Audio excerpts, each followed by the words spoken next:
Hello, my name is Jonas Sevigny. I'm a filmmaker and graphic artist in Vancouver, and today we're going to talk about inflatable clouds and the unfathomably bitter coffee. And here today I have the author, Jordan Ellsworth.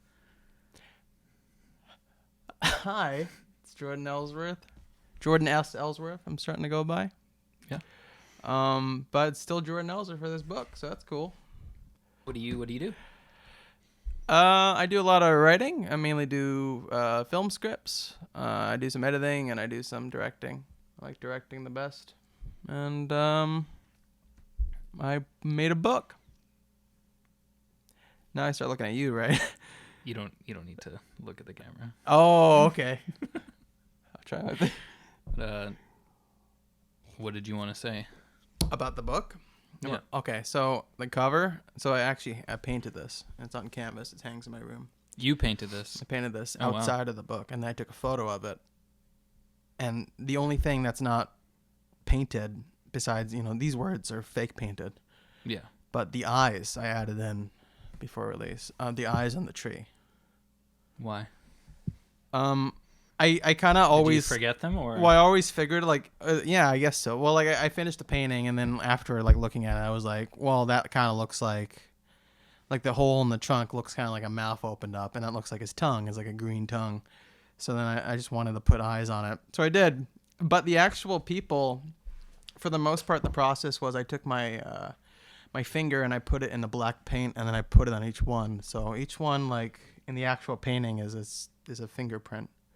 You can see it a little bit here, but each one is and then the smaller one is a quick corner of my pinky. That'd probably work out to what, being like this big, or Yeah, about that one. yeah. How long did that take? Like 2 hours, maybe 3 Oh, hours. wow.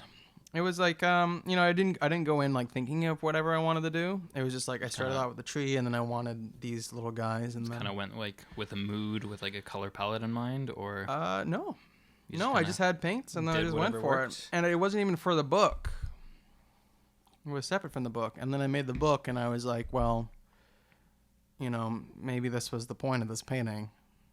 for the book. Yeah, because you have all the people coming from life, Okay. going into the black abyss. So you just painted this before, and then how long into the process of writing the book did you decide? So I started Right away, did you decide that this was a fitting title or a fitting? Oh, so the title's cover? been changing a lot, or the Yeah. cover. Yeah, for the cover first. I think I chose pretty much. I painted the cover in July of last year, and then I probably started the book in February of last year, I think, roughly. And then I think I pretty much finished most of the story by December. And then just whenever I ship out the cover, I had this painting. I had another painting in the back, but it wasn't really. It was my potato one, one with a potatoes peeing on stage. I almost put it. I do not. It's on remember my. that one. I don't know, but it's like a potato. I actually like the painting a lot. It's essentially it's like a stage, and he's surrounded by all these vegetables, giving him judging looks, and then he's just he's a puddle of pee underneath him, and he's really scared. And then I literally wrote in the puddle piss. So that was on the back of the book, but then I went for a more just a gray black line, painted lines. Yeah. Much more fitting, I think. Okay. Well, I'm personally glad you kept that one out, because that would be horrifying. That would be pretty bad. And then it just didn't have anything to do with it. Like the first one, I can justify it. I get it. I get why I made that. And I think that's a big thing about figuring out what fits and what doesn't. Yeah. So, and then went for a cleaner look at the title. And you did that digitally, I'm guessing, right? Yeah, on my iPad. Made it a lot easier for you to juxtapose it on different things, like the stickers and. Well, for a long time, it was a big process to get it through, and I kept getting rejected because the and the was right next to each other, or not even right next to each other. It was just in a weird way, so it looked like inflatable clouds, the and unfathomably bitter coffee. The original. The publisher rejected yeah, it? They rejected Amazon? Yeah, Amazon. Oh, really? It's actually the software, not them, but. No, their yeah. detection software kind of thing. Yeah, they're we don't understand the title. Yeah. And I'll be like, well, that just means it's art. La-ti-da. So you finished it around December, you said, and that was, weren't you asking people I for their started anecdotes asking. around then? Yeah. So it was like, because their anecdotes is about, I don't remember what it was. It was like maybe 1/4 of the book, maybe closer to 1/3. No, Maybe like, because it's about 50 pages, yeah. and then it's a 220-page book. So 50, 70 pages. Anyway, so I got all the stories pretty much in shape, and then I think it was December, maybe early January, when like, because some of the late editions were the cigarette monkey, or was it cigarette donkey? Cigarette donkey. Yeah, cigarette donkey. Almost cigarette monkey. I chose donkey. The cigarette donkey, and then the final, the perfect being, and the operating system was added in January. Really? Yeah. We were editing it already. It was just, it didn't feel like it was done. I didn't feel like it was, I didn't explore everything I wanted to explore. And it's a good thing I put it in, because my favorite story is the cigarette donkey. Yeah, it was a good one. It was one of the last ones too, I'm pretty sure. Yeah. It's, so that was, and then I also like the robot a lot too. Yeah, that was one of my personal favorites. But regarding the anecdotes, what was that like asking people that you knew personally? It was weird. To like tell you, to pour their heart out to you, essentially. Well, I knew a lot of people who were in it, like, were willing to do it. Yeah. As but I was surprised the amount of, like, honestly, I got, even from the ones I had to cut, because I asked like 30 people or something like that. Yeah. And like some people, like, so what would happen is I sent the same message to pretty much everybody. Yeah. Which makes them feel special after they watch this. But I sent the message, and a lot of people misunderstood what I was asking. They thought I wanted something like a creative interpretation of death, or I wanted them to create a short story themselves. Yeah. So I kept, I gave them like 2 weeks or 3 weeks, and then I messaged them. And I was like, I need it like a week or two from now, and then they'd send me what they already got, and they'd just be like, it's really well written, but it's just like, it was not what you like were the going other for. stuff in the book, like my creative stuff, which I didn't want it to be. I wanted it to be a slice of life. Yeah. Because at that point, it's just kind of it's a full-on collaboration book, and so I some of the stuff so it was kind of weird to ask them, and then it was also weird to follow up, and then most of them, when I told them they misunderstood, kind of ghosted me. Yeah. Which was like, okay. And I don't think they did it on purpose. Like, some people, like, I just know they're nice, sweet people. And I think they kind of got caught off guard because they spent so much time mentally going through Pouring this. themselves out and like Yeah. having to go back on that. Yes. And then I feel kind of like I wronged them a little bit in that way. I mean, but it's not really anyone's fault. Like Yeah. like if you go into something having a certain mindset and like pouring your heart out, Yeah. even though you maybe initially misunderstood it, you feel kind of cheated, even though yeah. both people kind of aren't really in the wrong. And they might not even, because it's semi-anonymous, but you never know. I could have mishandled that like I'm like crazy. Like, I could have had like the order in the front. It could literally just have been like, I tell people it's semi-anonymous, but then like the first order is the actual order of the book. Yeah. And then that's easy to figure out. But I spent a lot of time on, like, even for me, like, I tried my best to, like, when I get it from them, I would put it in this folder and I'd rename it all so that even I wouldn't really know who it was. And I still get confused about who's who, especially since I have multiple from different people. Yeah, that probably definitely helps you detach yourself from it, I bet. It's important. And I think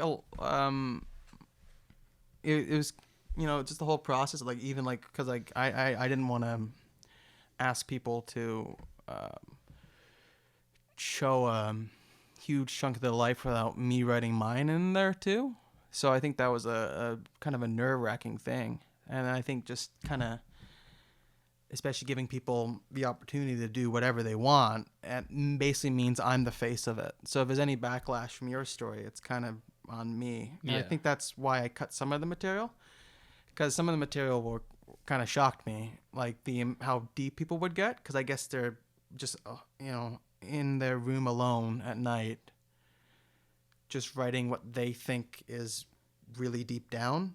Yeah, and like Even what like they're feeling in that moment. Yeah, I mean, a lot of people, the majority of people got messages from me that's just deep down, cutting deep down. I think a lot of people tried their best to imitate that with themselves, and they would get to this point where it would be just so horrifying that I would cut it just for the sake of keeping it between me and them, essentially. Yeah. So I learned a lot about people, which is cool. It's always what you want to do. Would you say doing this as an exercise brought you closer to some people? Yeah, I'd say so. I think a lot of things I knew, but it's interesting to see how, because everybody organizes things in a way that speaks to them. So you can, while I would like mix them, some people I knew right away who it was, even if you like subtract the details of the story that I might know. Well, yeah, because like the reason why you're asking that person is you probably had a certain level of understanding of who they are and how they work as a person. So that's not surprising. Some surprised me. Really? Some surprised me. Most of it's cut, but yeah, some surprised me. And then some people I just, surprised me just how beautiful they got to. Yeah. And how like uplifting they were. Those stories were honestly one of my favorite highlights of the book. Because like a lot of them have their own writing style, but there's like a through line of like the human experience almost, and they all kind of are tied together with that. It's nice. Well, I mainly go into art just to try to communicate to people that I'm a person and that I'm alive and I have feelings, and I create characters for that reason, and I do my best to do right by art and learn art and read things that I should know about the basics so I can get to that point where I can show people myself. But it's nice to do a book like this because then I can try to show that other people are the same thing. Yeah. Like they have hearts, they have feelings, they did these things, they lost people, they got cheated on, they got kicked out, they struggled with their identity. It's just all things I just thought was really nice. And just like going around to people, while I tried to pick people I'm comfortable with, some people I just wasn't comfortable with, but it was, to get more comfortable with people you got to be more vulnerable. Yeah. And I got to learn a lot more people, which is nice. One of the main things that I was noticing reading it is like each of the three main sections, like the Grim Reaper story, the narrative story, the like vignettes, and like the anecdotes from people, they're each divided into like their own respective like perspective. So one of them's first person, one of them's second person, and then one of them's third person. So why did you do that on purpose, or why kind of... Well, I think because there's I have a lot of like I write a lot. Yeah. Like I write a lot. Like even when I was writing this book, like I was writing another book at the same time. Really? And I have like 800 pages of it, and it's not even like towards the end. Oh, okay. But that one's in second person. Not even second person. No, it was first person. But I always liked second person, and I thought, like I was talking about with the trying, I guess the expression is, to have a walk in somebody else's shoes. Yeah. But like just trying to show people that people have hearts and feelings and they've been hurt and stuff like that.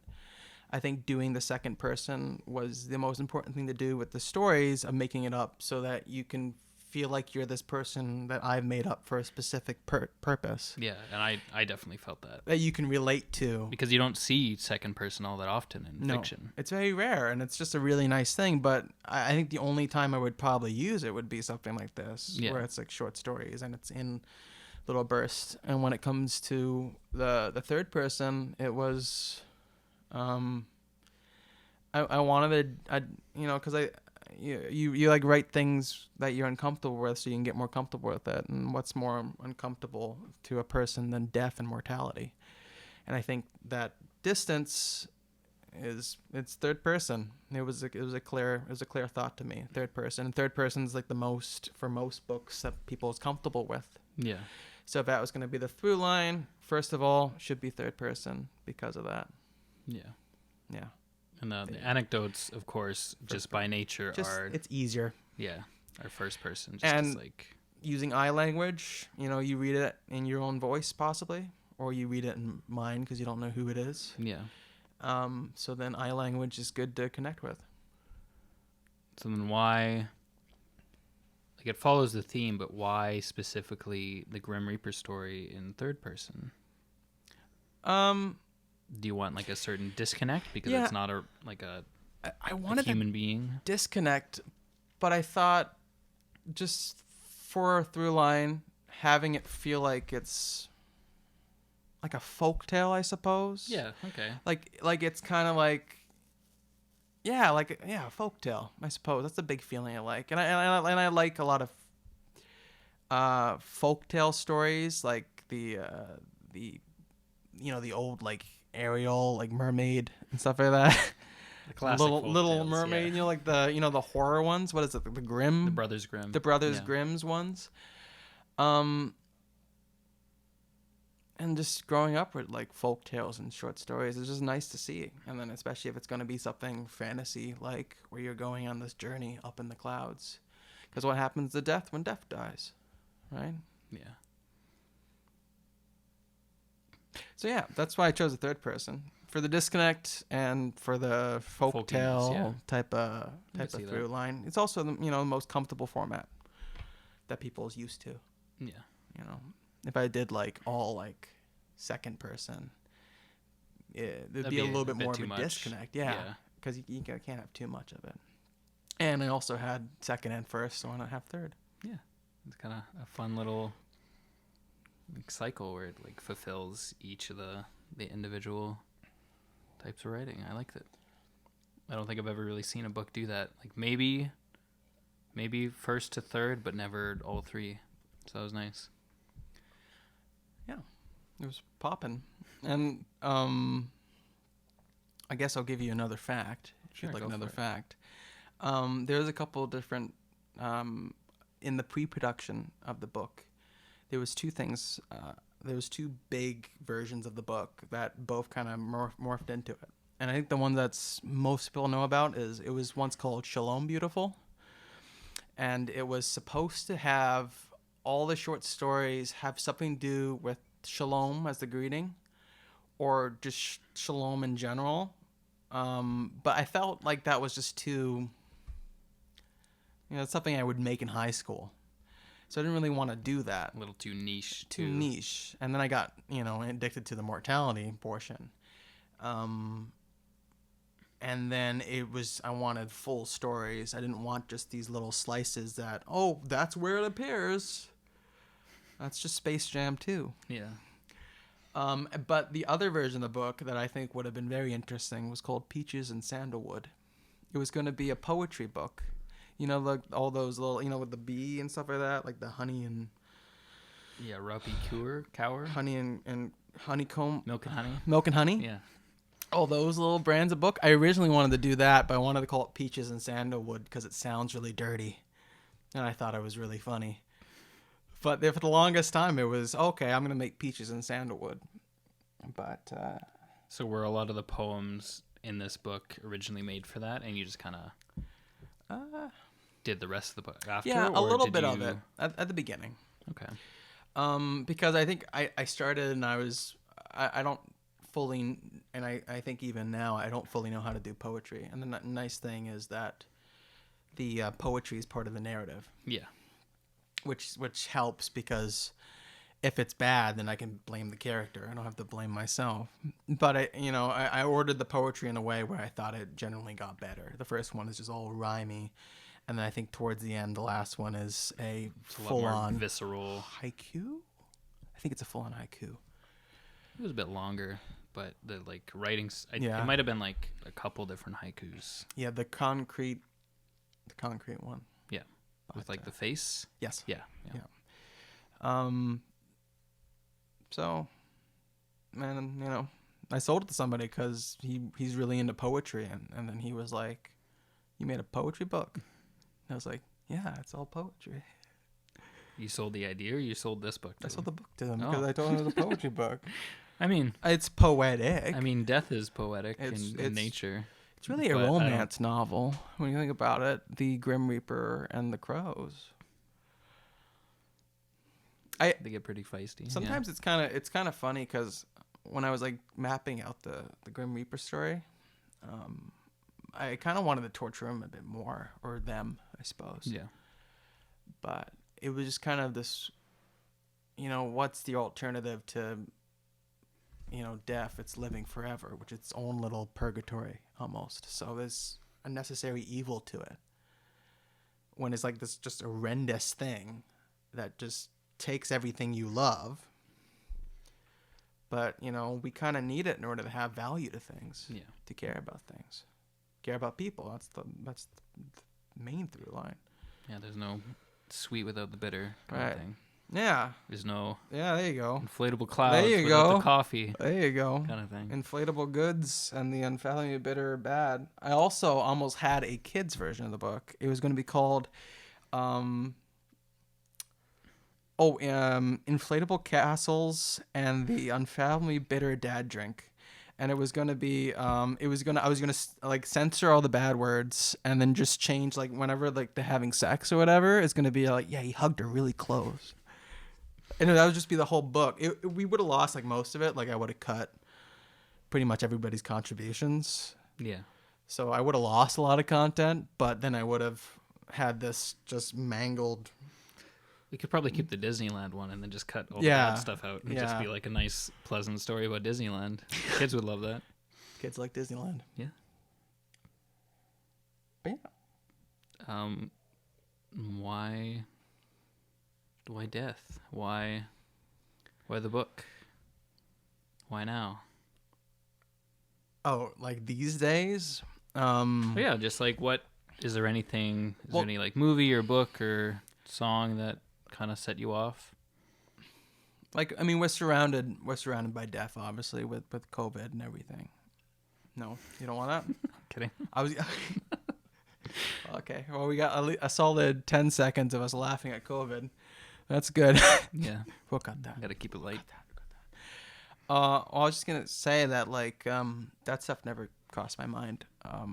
I think I've always been somebody who's been really into my mind, and then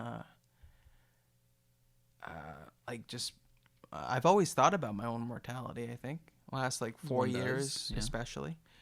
And I went down a pretty dark path, and I kind of came up a little bit about it. But like the big thing about recovery, and I think I even said this to when I was going to publish the book, and I was having a little bit of cold feet for a little while.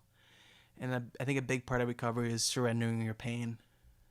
And I think the things I share about myself, and then just about, because like I was suicidal. I was depressive. And then I wanted to surrender that version of myself. Yeah.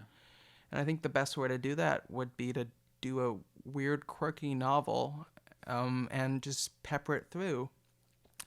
So in the efforts to surrendering my pain, it was focus on the most interesting thing about human existence, what happens after we die, and what's the purpose of now.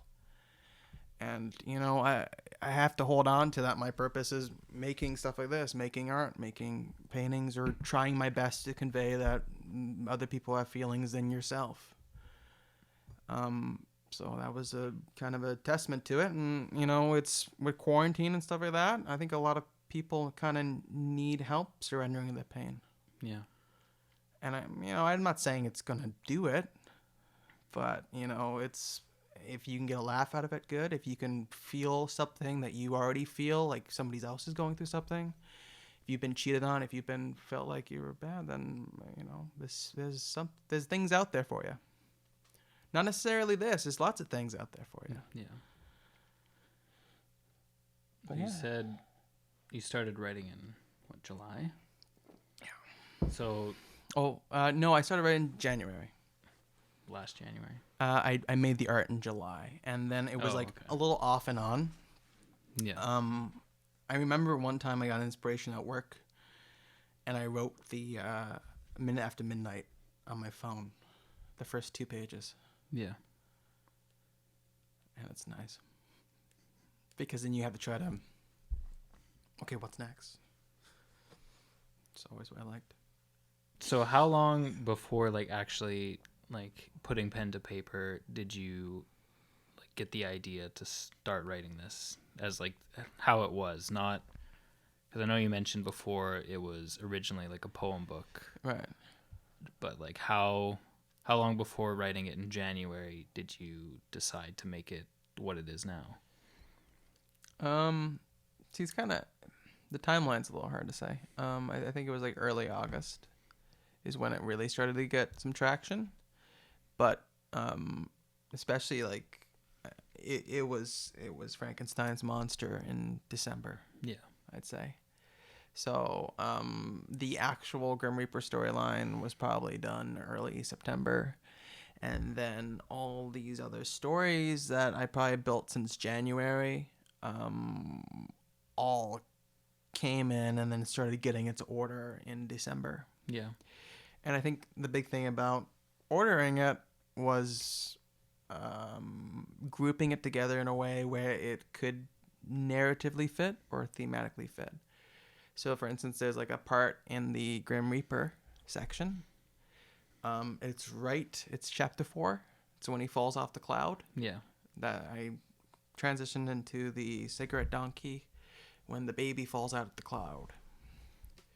There's a lot of planning like that ahead of time, but also grouping it together where the love stories are together, the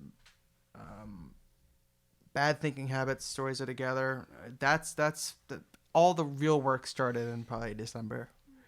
Of like stitching it together. Of stitching it together. Yeah. But it was most of the short stories were going up to, but it was probably concretely finished in end of August. Okay. Which of the stories do you think you personally like related to the most, or like dug your heart deeper than the other stories? Like I especially when I was writing it, I would pull a lot from. Damn, I love coffee. Xylophone Girl. In a lot of ways, I felt she just had so many flaws, especially on display. Yeah. And then was just so, creative versus intellectual. And like even like the scene where she's talking to her mother on the phone about Divine Comedy, and she kind of snaps and then goes away. I totally had that with my parents. Really? Yeah. So, like, not that specific one, but an example of something like that. Of just like struggling to prove to people you're this amazing person in the ways that you think is amazing. Yeah. And then it was like the majority of the stories were really hard to end and give an ending for, because even the ones that's like you're supposed to kind of hate them, like I don't know, the cigarette donkey, like, which is my favorite story, just I couldn't even hate him. Yeah. Because it all makes sense. It all makes sense to me, like why he would do certain things. It was he was mistreated by pretty much everybody in his life, and to the point to when people could treat him right, he would not acknowledge it. So her death was probably the hardest. Is probably why I choose her. It's because it's one of the most human deaths. Everybody doesn't look both ways.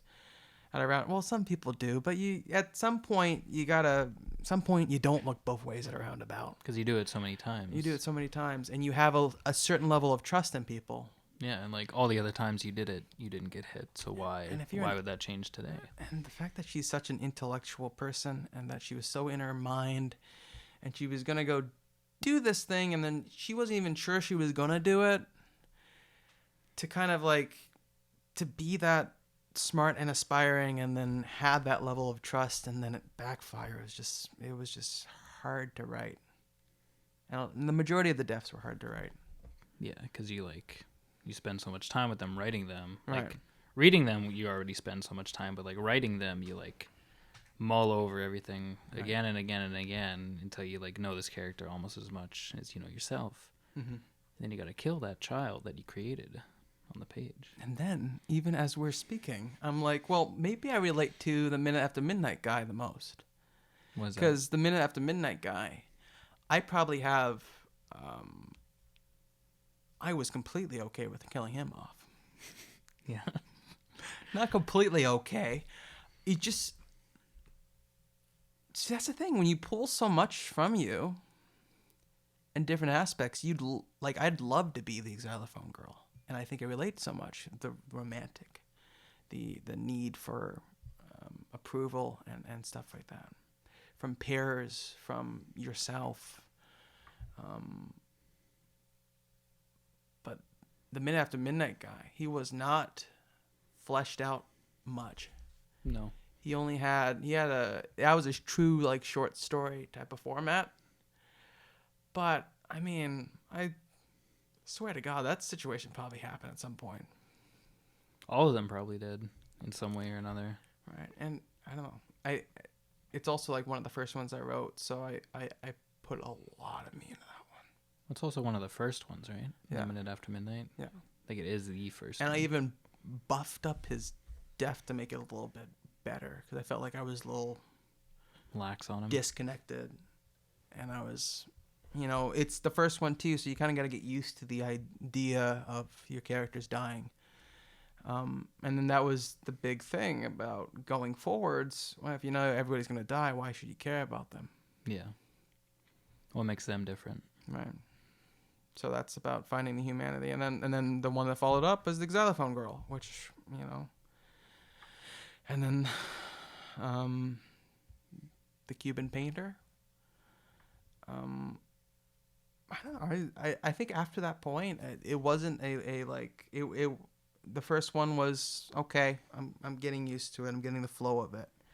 But then now I have to actively make myself love these people, these children from my brain, these things I pulled from them, these motivations that I would have had to want to embarrass somebody who just keeps on trying to ruin your life, to just live in luxury just to try to have a talent, and like that was the big struggle. And then at the very end, like saying to myself, okay, it's your time. And that was tough. Even like I even had a hard time with the Grim Reaper, and I think that was the big thing about it's their ending. Yeah. Because it's multiple versions of them. Their ending isn't really an ending. There's an irony in that death doesn't want a conclusion. Yeah. But the light goes out anyways. But what happens after light goes out? Who knows? Computer turns on. What happens when the computer turns off? Something else turns on. I turn on. All right. Well, there you go.